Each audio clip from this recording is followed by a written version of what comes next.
Transform your static slides into dynamic storytelling with a vibrant YouTube video embedded right into your PowerPoint presentation. Ready to boost engagement?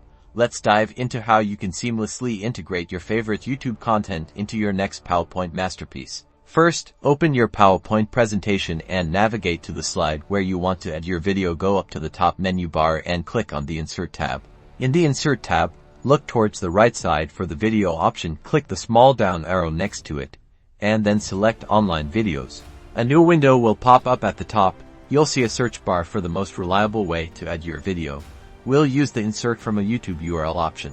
Now, head over to YouTube in your web browser, find the video you want to embed, and carefully copy its complete web address, or URL, from the address bar. Return to your PowerPoint presentation and paste that YouTube URL into the provided field in the pop-up window. PowerPoint will then show you a preview of the video. Once you're happy with it, click the Insert button. And just like that, your YouTube video is now embedded directly onto your slide. You can resize and reposition it to fit your design perfectly. When you present in slideshow mode, simply click on the video to play it. It's that easy to add dynamic, engaging content and make your presentations truly unforgettable.